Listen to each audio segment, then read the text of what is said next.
Welcome to Compassion in a T-shirt and our short shares with Professor Paul Gilbert.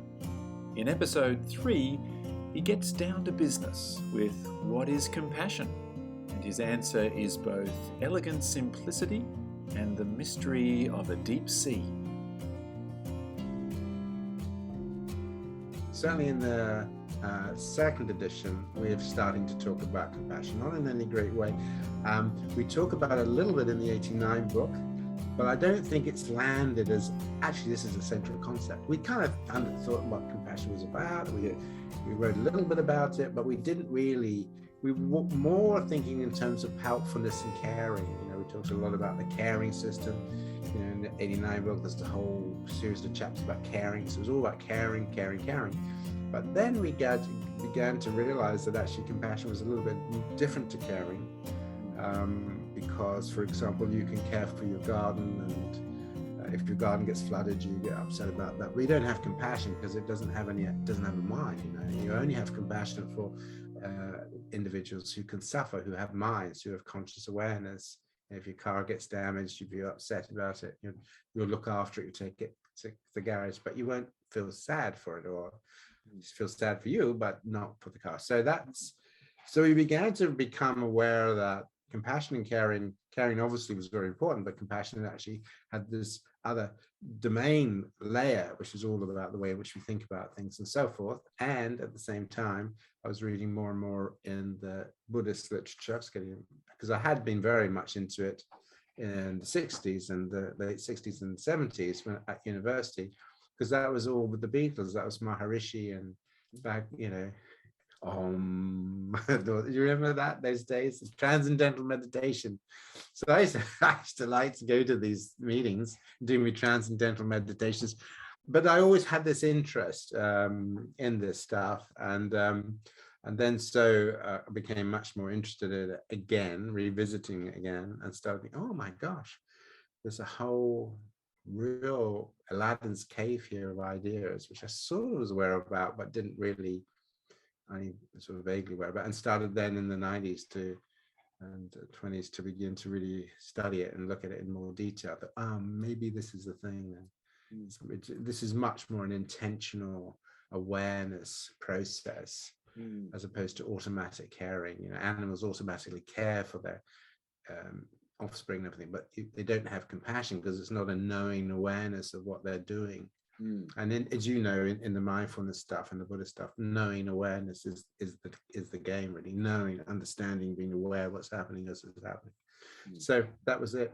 So for my second question, I guess, which really then kind of extends from just where you got to there, is the kind of the big one, well, how would you then define compassion, but including that notion that it is a kind of an evolved motive, and that bit about it, that there's an algorithm, and what that kind of really means for you.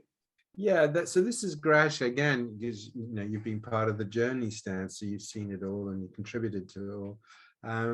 We're refining and developing and stuff like that. So when we first started talking compassion, we had a general sort of view and took it from the literature. You have to have a bit of this and a bit of empathy and a bit of that.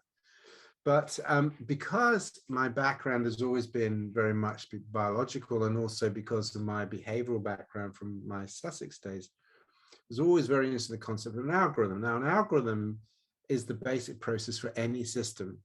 So your air conditioning works on an algorithm of turn on if it's the heat temperature goes up, turn off if it goes down. All you need is a feature detector that's linked to an action system.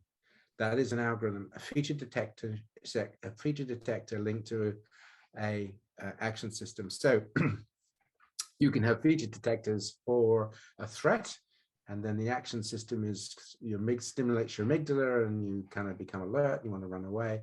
You can have a feature detector for sex. You see something a bit naughty, that stimulates your body. You prepare for action. You can have a feature detector. So feature detectors are very, very important, and they link into action systems. So that's an algorithm. If A, then do B. That's the basis of an algorithm, and we can begin to explore those algorithms in terms of their physiological basis. So we know how the algorithms for threat work mostly. We know the amygdala is very important, for example, that if you get damage to your amygdala, then you don't respond to threat cues. You just don't, you know. So we could then follow this up because with the mammalian evolution, then the parent had to be sensitive to the needs and distress of the infant. Needs were very important, and distress, because if they didn't, obviously then the infant died. So mammalian caring, the algorithm for mammalian caring was sensitivity to distress and need, and then do something about it, and also prevent suffering, you know. Now, Chodin and I in 2013, when we were writing the book Mindful Compassion, we suddenly realized that actually the word concept of prevention isn't in any definition, but it's implicit, but it's not there. So we stuck it into our definition because we think the concept of awareness of need and the prevention of suffering is such an important concept. So that then became the algorithm. The algorithm is, what is the stimulus? The stimulus is some sensitivity to need, that without that need that person will suffer, or a direct experience of suffering. That would be your A, that's your feature detector. You have to have a feature detector. And we now know that these feature detectors, people vary in them. Some people are very sensitive to suffering and distress in other people, some people not so much. There's been recent work on the oxytocin gene, and variations on that gene seems to make some people a little bit more sensitive than others. And then you've got the second, which is the response function, which is, so what do you do? And then for both of those, your ability to have thinking and planning, reasoning, mindfulness, that helps you in deciding what is going to be helpful.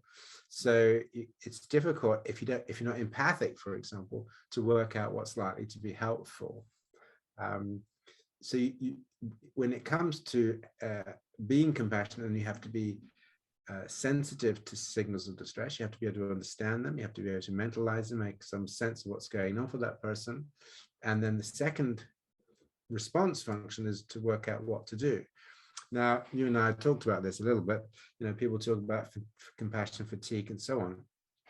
Most of the evidence suggests that that isn't actually, you don't get compassion fatigue, you get burnout. And one of the reasons you get burnout is because you get stuck in the first psychology. You get stuck, you're overwhelmed with the suffering and the pain. But the action system won't take you anywhere, either because you don't know what to do, or there's nothing you can do, or for whatever reason. And then that's the bit when you start to feel hopeless. I can't do it. It's too much. I'm overwhelmed by it.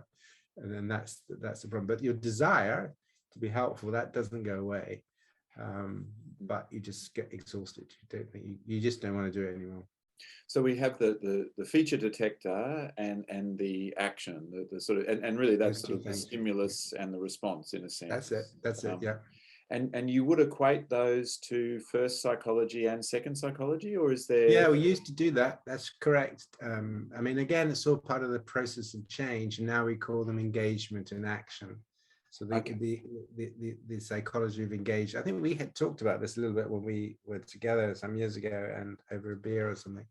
Because you're very into motivational interviewing, and you've been terrific contributing in that way. But the whole process of, rather than first second psychology, and then we had skills and attributes that worked for a while. Yeah. So what we're trying to do is always move the science. Yes. So engagement, the psychology of engagement, what do you need in order to be able to engage? We need to be sensitive. You need to be able to be moved. You need to be tolerant, because if you get overwhelmed by the stress, you run away. You need to be empathic to that distress, so you can make sense of what's going on. And you need to be non-judgment. So we've identified, as you know, these qualities that you train people, these 6 qualities for engagement. You'll be able to engage with suffering.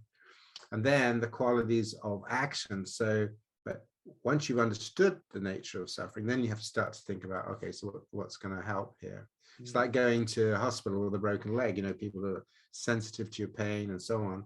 But basically, they don't want to just say, oh, God, it looks like you're in terrible pain. You want them to start doing something. So that action component then becomes it's called discernment in Buddhist thinking, how we then think about, so what do I need to do now? What is going to be helpful? That is the tricky one, isn't it, in a way? Well, I mean, they're both tricky in their own way, because to be sensitive to suffering means to be in the presence of suffering and to feel it a bit too, you know. So there's the distress tolerance piece that can be important there. And so that, that's one thing. But the action piece, what really is most helpful? Sometimes, like when I work clinically, people might talk about sort of saying to themselves, you'll be okay, or something like that, a sort of a reassurance, which is cool. And, but the sort of the nuance of action is often the tricky one to really work out and to think what is going to be most helpful here. Yeah, I mean, you put your finger straight on the button, because that's absolutely right. And as you know, we say, compassion is not one thing. No. If you're a firefighter, you're not going into that burning house in a calm mind. Here I am, stable mind. You're having to maintain your fear to pursue your intention. Okay, so compassion mind isn't about being, in a calm state necessarily. It's being able to be in control of your mind if you're very frightened, but you can still do what is helpful. So that's very, very important. But it's a very different mind than if you're doing psychotherapy and you're working with a bereaved person. You don't need, to be courageous. You need to be able to regulate different emotions in different ways. So this is a very important question you're asking, because compassion is very contextual. What do you need to be able to do, or what it really does depend on the context. Some people, in some cases you might need to risk your own life to save somebody. In other cases, absolutely, it's completely different. So this is very, very important, and helping clients understand what it is that would help them. And very often they start off by saying, I don't know. And you say, exactly, that's why you're here. So that's what we have to work out about what's likely to be helpful to you. And then we start a journey of how do you discover what's helpful? How would you know what's helpful? What behavioral experiments can we do? And blah, blah, blah. Would you have a go at this and see if it's helpful? Have a go at that and see if it's helpful.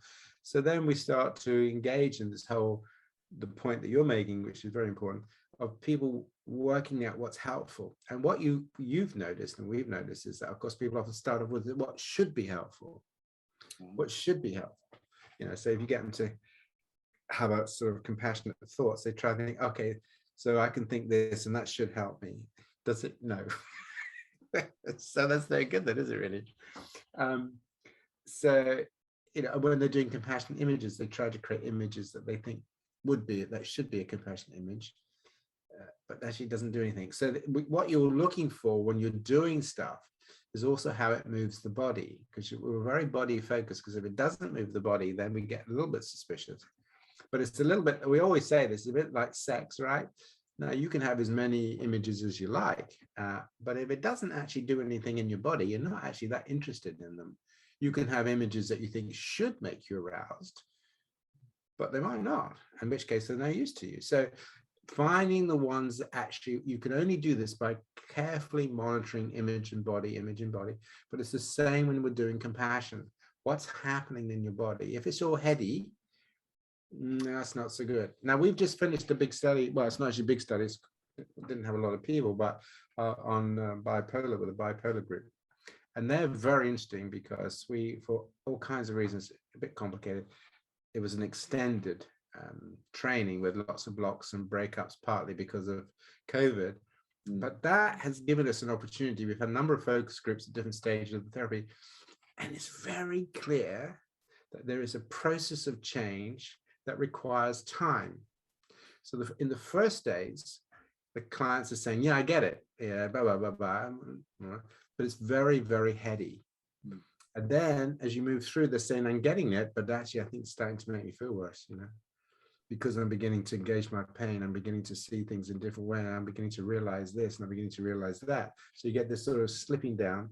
And then in the third stage, which was around the 36-week, where clients say, this has just been revelatory. It's just changed me now. I just see myself and the world, my relationship to my condition completely differently. So the transitional process is non-linear. Change is not linear. You have ups and downs. As people develop compassion, what you often find is that they now are going to start to engage with stuff like they start to do the grieving. So that's often quite an important, you strengthen them up a little bit and now they're ready for the journey, but the journey is tough. And then through that process of working through the toughness of the journey, that transforms them. Then they internalize it. Then it becomes much more body-based, so they can feel it as opposed to just thinking. Would you call that embodiment in the end? Is that Yes, it's a great question. Interceptive and all that. No, absolutely right. Yeah. And so then you also speak about wisdom, strength and courage, care and commitment, that often appears outside the circles of the model in a sense. So how do they sort of fit into all of that in your mind? Well, yes, I think, again, a lot of the stuff actually is very implicit within the Buddhist literature as well. We think courage is very, very important. And I read a really wonderful book by Stanley Rachman, who actually was at Sussex in the 70s when I was there, great guy. He was a very strong behaviorist who wrote a book called Fear and Courage. You may know this book. I think it was published in 1990, or it might have been published before that. And basically, Stanley's point was, as a behaviorist, that the key thing you're developing in your clients is courage, because you're doing exposure. You're exposing them to the things they're frightened of. What do you need in order to do that? Courage. And he wrote some wonderful things about that. We should be talking much more about the courage of developing the courage of our clients. That's what we're doing. You're not just developing skills, you're developing client courage. And he gives some amazing examples about how people will sacrifice themselves to save others using I remember he talked quite a lot, because I was interested in it, he talked quite a lot about the RAF, when people were going on their bombing things and everything, knowing that a third of them would never come back. Many people in war situations risk themselves knowing that the chances of being injured is quite high. So how can people do that on one hand and yet be agoraphobic on the other, right? So these are really, really important issues in terms of how we help people work with and building courage, I think. After reading